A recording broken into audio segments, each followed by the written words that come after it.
આજે આપણે ધોરણ 6 વિજ્ઞાન પ્રકરણ 1 ખોરાક ક્યાંથી મળે છે એના વિશે અભ્યાસ કરવાનો છે। તો પહેલા જોઈએ ખોરાકની વિવિધતા। આપણે બધા જુદા જુદા સમયે જુદો જુદો ખોરાક ખાઈએ છીએ, જેમ કે સવારે ચા, દૂધ, કોફી, ભાખરી, માખણ વગેરે, જ્યારે બપોરે રોટલી, શાક, સંભારો, દાળ, ભાત, છાશ, પાપડ, જ્યારે સાંજે રોટલો, શાક, કઢી, ખીચડી, દહીં વગેરે ખોરાક આપણે ખાઈએ છીએ। આમ ભારતના જુદા જુદા રાજ્યોમાં જુદો જુદો ખોરાક ખવાય છે, જેમ કે રાજસ્થાનમાં દાલ, બાટી, શાક, ગોળ, ઘી, છાશ વગેરે, જ્યારે પંજાબમાં પરોઠા, પનીરનું શાક, લસ્સી, દાલ ફ્રાય વગેરે। એ જ રીતે ઉત્તર પ્રદેશમાં કબાબ, બિરયાની, કચોરી, ચમચમ કે જે એક પ્રકારની સ્વીટ છે, આ પ્રકારનો ખોરાક ખાવામાં આવે છે। અને તમિલનાડુમાં ઇડલી, ઢોસા, સાંભાર, દહીં વગેરે આપણે ખોરાક ખાઈએ છીએ। આમ આ બધી વાનગીઓ વિવિધ સામગ્રીની બનેલી હોય છે, જેમ કે ભાત એ કાચા ચોખા અને પાણીના બનેલા હોય છે। તે જ રીતે શાક જુદા જુદા પ્રકારના શાકભાજી, મીઠું, મસાલા અને તેલનું બનેલું હોય છે।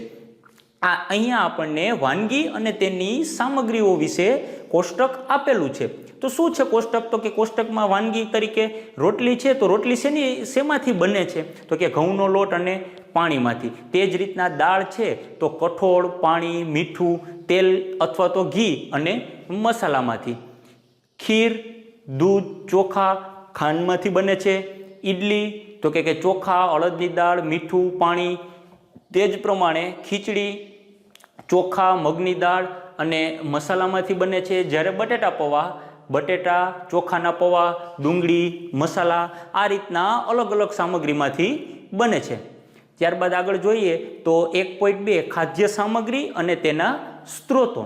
તો ખોરાક બનાવવાની વિવિધ સામગ્રીઓ આપણને વિવિધ સ્ત્રોતોમાંથી પ્રાપ્ત થાય છે, જેમ કે ફળ અને શાકભાજી આપણને વનસ્પતિમાંથી પ્રાપ્ત થાય છે। તે જ રીતે ચોખા અને ઘઉં આપણને ખેતરમાં ઉગેલા પાકમાંથી પ્રાપ્ત થાય છે।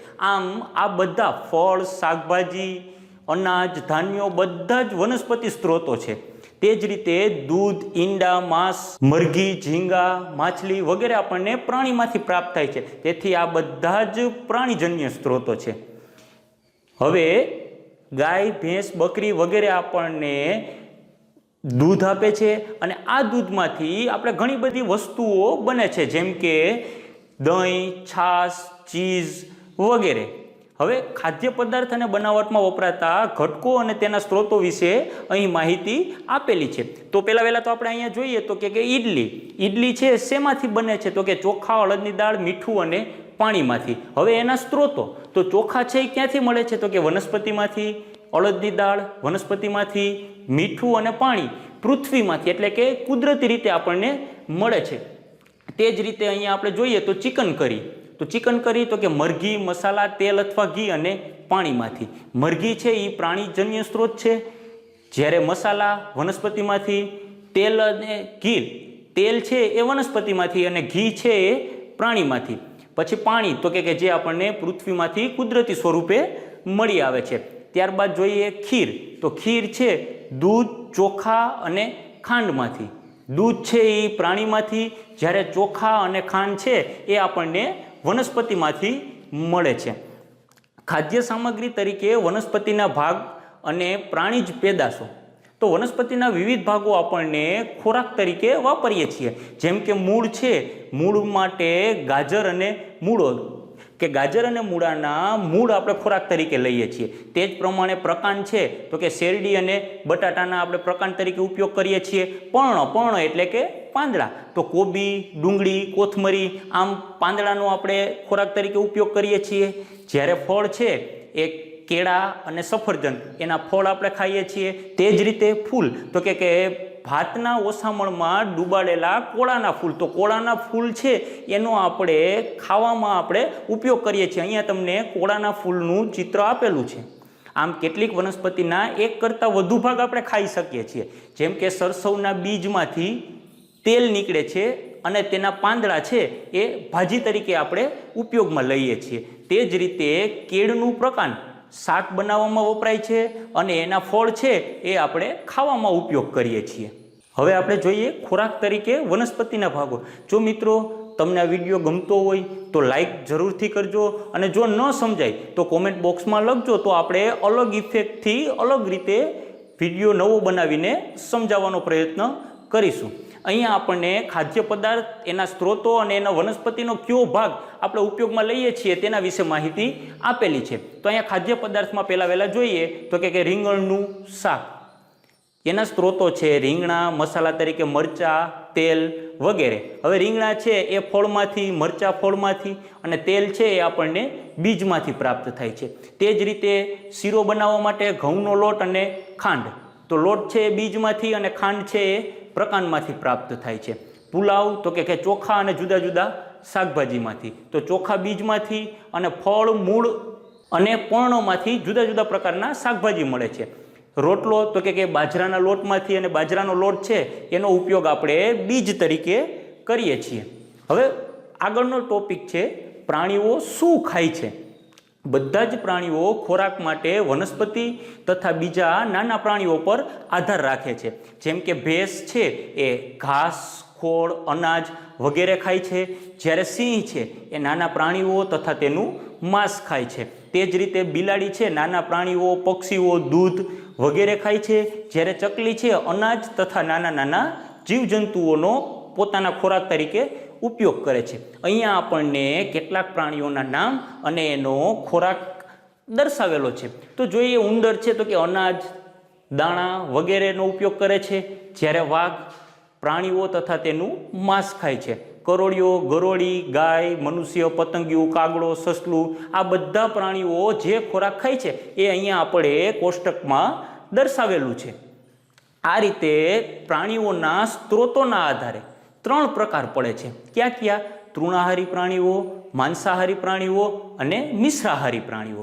તો હવે પહેલાં જોઈએ તૃણાહારી પ્રાણીઓ કેને કહેવાય. તો કે જે પ્રાણીઓ ખોરાક તરીકે માત્ર વનસ્પતિ કે વનસ્પતિની પેદાશનો જ ઉપયોગ કરતા હોય તેવા પ્રાણીઓને તૃણાહારી પ્રાણીઓ કહે છે.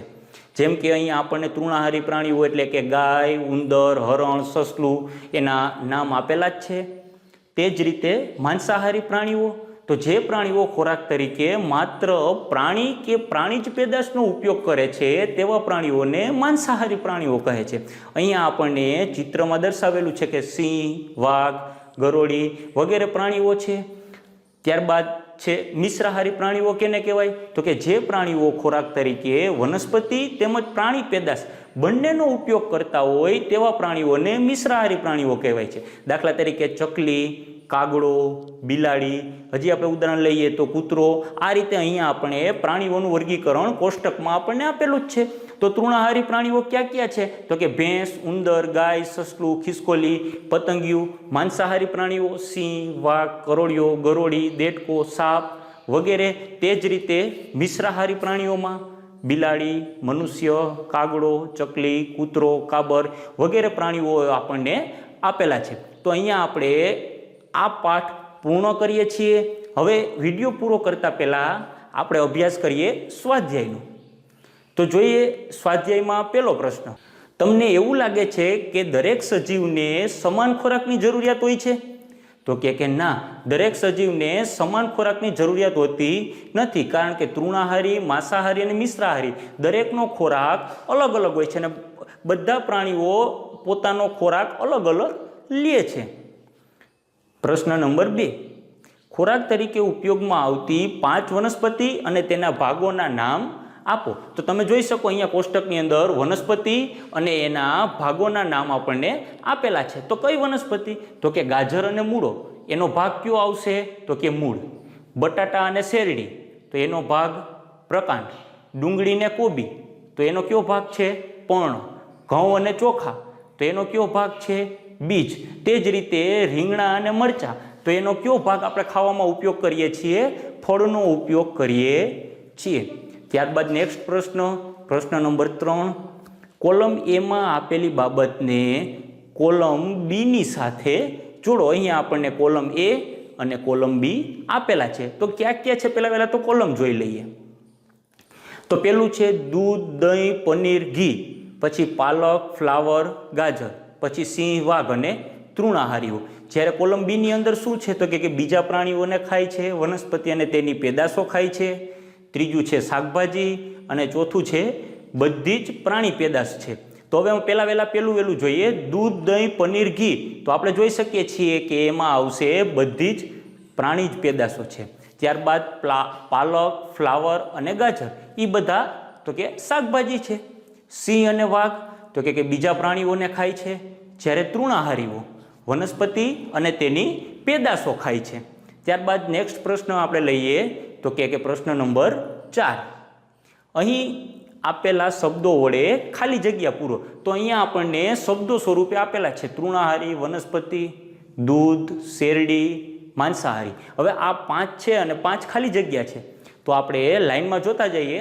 પહેલી ખાલી જગ્યા છે વાઘ માત્ર માંસ ખાય છે, માટે તે કેવું છે તો કે માંસાહારી છે. આપણે સૌને ખ્યાલ જ છે કે માંસાહારી પ્રાણી કેને કહેવાય, એટલે એને આપણે ઉપર ખાલી જગ્યામાં ચેકતા જશું. ત્યારબાદ બી, હરણ માત્ર વનસ્પતિની પેદાશ ખાય છે, માટે તે ખાલી જગ્યા છે. તો આપણે જોઈ શકીએ અહીંયા શું આવશે જવાબમાં તો કે તૃણાહારી, જે પણ એની વ્યાખ્યા છે. તો તૃણાહારીને પણ આપણે ચેકી નાખીએ. ત્યારબાદ પોપટ ફક્ત ખાલી જગ્યાની પેદાશ ખાય છે. તો આપણે જોઈએ વનસ્પતિ, દૂધ અને શેરડી 3 બાકી રહ્યા. તો જવાબમાં આવશે વનસ્પતિ. હવે આપણે જોઈએ ડી. આપણે જે ખાલી જગ્યા પીએ છીએ, જે ગાય, ભેંસ, બકરીમાંથી મળે છે, તે પ્રાણી પેદાશ છે. તો હવે આપણે ઉપર વિકલ્પમાં જોઈએ તો 2 જ વધ્યું, દૂધ અને શેરડી. તો આપણને ખ્યાલ જ છે કે શેરડી ગાય, ભેંસ, બકરીમાંથી મળે નહીં. તો જવાબમાં આવશે દૂધ. અને છેલ્લો વિકલ્પ ખાંડ આપણને ખાલી જગ્યામાંથી મળે છે. તો ખાંડ આપણને શેમાંથી મળશે તો કે શેરડીમાંથી મળશે.